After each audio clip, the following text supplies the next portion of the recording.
The sun sat low over the Texas land, turning the sky orange and red as the yearly livestock auction came alive at Crawford Ranch. Dust rose from the ground as boots scraped the dirt and men leaned against old wooden rails. Voices mixed with laughter, loud and careless, the kind that filled empty space without thought. This was a place where animals were judged fast, and people even faster. Strength mattered. Looks mattered. Mercy did not. Then the laughter shifted. A horse stepped into the auction ring, and everything slowed. He was huge, heavier than any horse most of them had seen. A chestnut coat stretched over a thick body, a long tangled mane hanging down his neck, and a wide white stripe running down his face. His sides moved slow and deep with each breath. He was too big, too heavy, and everyone knew it the second they saw him. The whispers started soft, like wind brushing dry grass. Then they grew louder. Someone laughed from the back and made a joke about rolling him into the ring. Another voice followed, sharper, meaner. Leland Cole, a rancher known for his loud mouth and louder laugh, shook his head and cracked a joke that sent his friends into fits of laughter. The sound echoed across the dirt like it belonged there.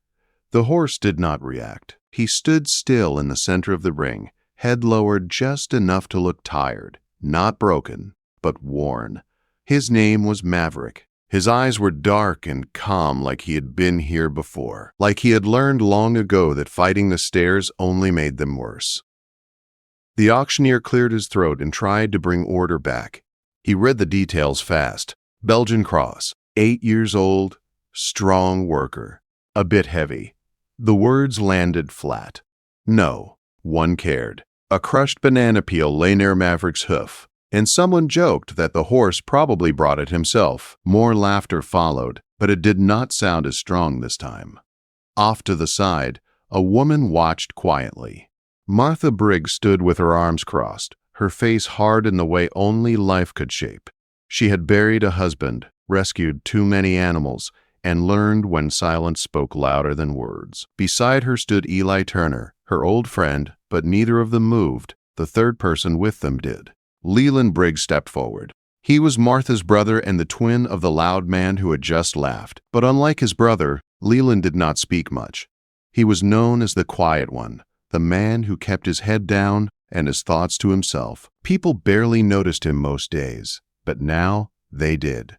Leland walked into the ring slow and steady, boots pressing into the dirt. The crowd grew quiet, confused by the sight. He did not rush. He did not look around. His eyes stayed locked on Maverick.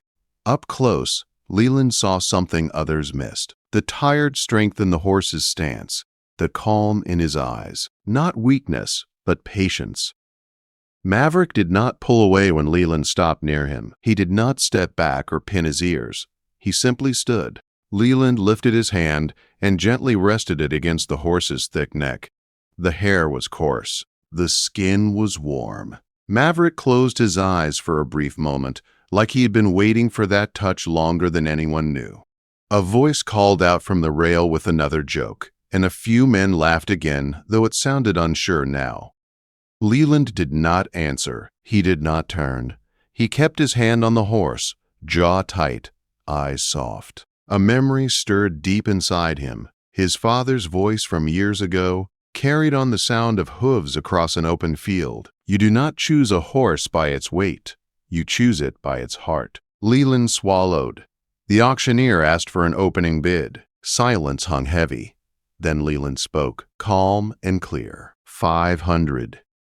The number hit the crowd like a stone in still water. Murmurs rippled through the air. It was too much money for a horse everyone had already written off. No one countered. No one laughed. The gavel came down once, sharp and final. Sold. Leland led Maverick out of the ring as whispers followed behind them.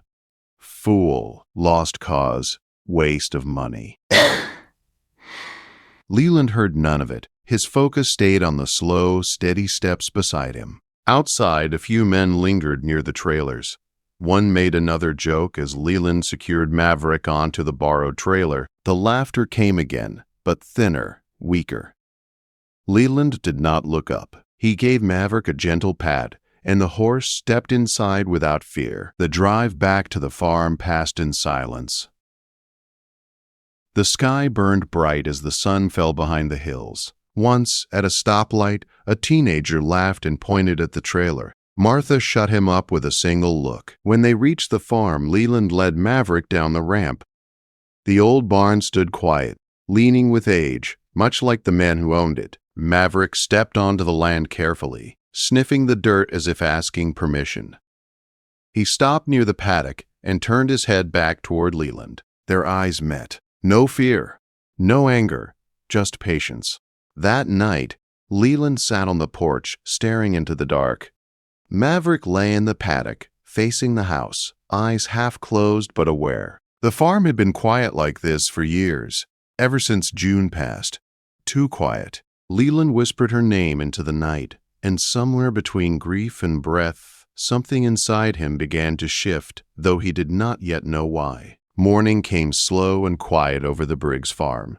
The sky was pale, the air cool, and the land felt like it was holding its breath. Leland stood on the porch with a chipped mug of black coffee, staring toward the paddock. Maverick stood there already, massive and still, watching the house as if he had been doing so all night. The horse had not moved much since arriving. He ate slowly, shifted his weight carefully, and spent most of his time standing in one place. Some might have called it laziness. Leland did not. He recognized it as caution, the kind that comes from being judged too many times. The farm itself looked tired. Fences leaned, weeds crept through the fields, and the barn groaned when the wind passed through its broken boards. Since June died, Leland had done only what was needed: feed the cattle, fix what broke, survive the days, nothing more. Maverick changed that just by being there. Leland walked out to the fence and rested his arms on the post. The grass was damp with morning dew. Maverick lifted his head slightly. "You and me," Leland muttered, "we're both too heavy for what the world expects." The horse did not move, but the moment felt shared. By mid-morning, the town had already decided what to do with the story. Word spread fast. At the diner, jokes rolled across tables like spilled coffee. Someone left a slice of banana cream pie at Leland's usual seat with a note taped to the plate. At the gas station, a boy shouted an insult that sounded more like a farm animal than a word. Leland ignored it all, but the sounds followed him home. Martha arrived that afternoon with hay and oats. She leaned against the fence, studying Maverick with sharp, thoughtful eyes. "He doesn't move much," she said. "He will," Leland replied. "He just needs time." She looked at her brother, really looked at him. "You both do."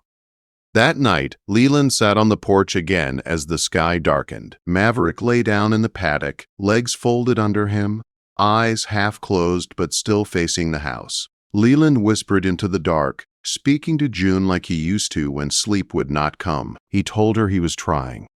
3 days later, tires crunched on the gravel drive. Leland looked up from the barn to see a silver truck pull in. The door opened, and a man stepped out with the same jawline, the same eyes. Dylan, his son, 36 years old and carrying 2 years of distance between them. They had not spoken since the funeral, since words were said that could not be taken back. "Got your message?" Dylan said.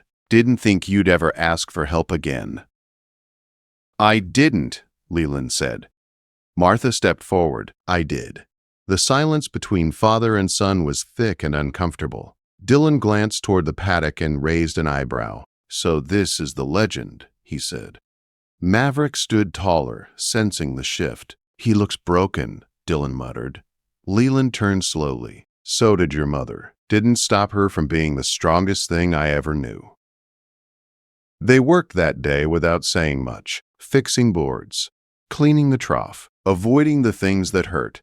Maverick watched them, always nearby, like he was stitching something unseen back together. As evening came, Dylan stood near the horse while Leland brushed the thick coat. "You really think this horse is worth it?" Dylan asked. "It's not about worth," Leland said. "It's about choosing something when nobody else will." That night, father and son sat on the porch under the stars. The air felt softer than it had in years. "Death. Mom would have loved him," Dylan said. She would have understood him, Leland replied. In the paddock, Maverick lay closer to the house than before. Dylan noticed. He doesn't like being alone, he said. Neither did your mother, Leland answered. Neither do I, Dylan said quietly. The sound of Maverick's soft whinny broke the night open. The next morning, Leland sat in the barn on an old feed bucket. Maverick stood close, chewing slow. The quiet pulled words from Leland he did not plan to speak. She used to hum in the mornings, he said. Every day, same tune. When it stopped, I knew something was wrong. Dylan stood in the doorway listening. I blamed you, Dylan said, for not fighting harder, for not being softer. You weren't wrong, Leland said. I just didn't know how. No apology followed, just truth. And somehow, it was enough. They worked side by side for days. Fence posts stood straighter. The barn felt alive again. Maverick followed them like a shadow. One evening, Dylan took a photo of Maverick in the soft light. You should show people this, he said. Maybe, Leland said. The photo spread faster than expected. Phones passed it around town. It showed Maverick calm and strong, eyes steady. People noticed. Neighbors stopped by. Kids asked to pet him. Apples appeared at the gate. Then Randy Cole showed up. He leaned on his truck, smirking. Made jokes about redemption and profit. Suggested parades and fairs. Leland shut it down with a firm voice. That night, Maverick paced the paddock, ears twitching, uneasy. Leland felt it too. The storm came after midnight. Hooves thundered. A flashlight cut through the dark. Leland ran. Maverick stood bleeding. Rope burns, cuts along his side. The gate was broken. Tire tracks led away. Dylan rushed out, panic on his face. Someone tried to take him, Dylan said. Maverick trembled but stood. He didn't fight, Dylan whispered. He could have. That's strength, Leland said. The town changed after that. Feed arrived. Apologies followed. A sign went up on the fence, but Leland knew not everyone was done. That night he sat beside Maverick in the dirt, hand on his neck. They tried to break you, he whispered, but they only made us stronger. Somewhere beyond the fence, unseen eyes still watched. And the story was far from over. Morning after the attack came heavy and tense, like the land itself was waiting.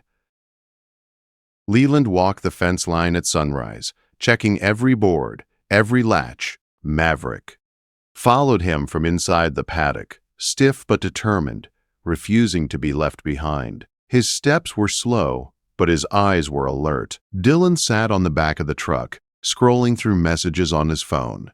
The story had traveled farther than their county. A radio station called. A paper wanted photos. Animal groups asked questions that carried worry instead of curiosity. Someone could try again, Dylan said. Next time they might not fail. Leland stared out across the field. Locking Maverick away felt wrong. Turning him into something hidden felt worse.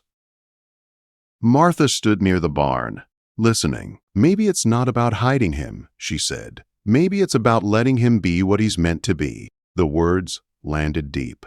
Leland knew it before he wanted to admit it. Maverick had already done what he came here to do. He had healed something, not just in one man, but in many. That afternoon, Dylan made a call to a sanctuary in northern Texas. Open land, safe fences, people who understood animals like Maverick, horses who helped others heal because they carried pain quietly and honestly.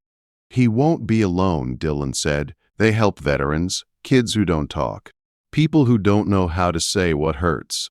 Leland nodded slowly. That's what June would have wanted. That night, under a full moon, Leland stood in the paddock with Maverick. The wounds were healing. The bandages gone, the eyes still steady. You didn't come here to be saved, Leland whispered. You came to save. Maverick stepped forward and rested his head against Leland's chest. No force, no fear, just trust. The day Maverick left was colder than expected, not in the air, but in the chest.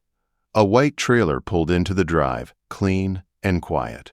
The handlers spoke soft words. But it was Leland who led Maverick forward. No rope, no pull, just trust.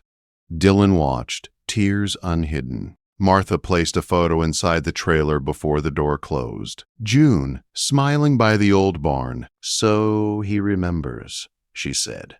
"He won't forget," Leland replied. As the truck disappeared down the road, the farm felt empty and full at the same time. The barn stood stronger, the fences straight, and the man still healing, but no longer alone. Weeks passed. Letters came in, photos, thank you notes from strangers. Veterans wrote about finding calm. Parents wrote about children speaking again. Maverick became more than a horse. He became proof. One evening, Leland sat on the porch with a cup of coffee and a letter in his hand. Dylan joined him. No words needed. The sky burned orange, just like the day it began. Leland looked toward the horizon and whispered, "You were never just saving him. He was saving all of us."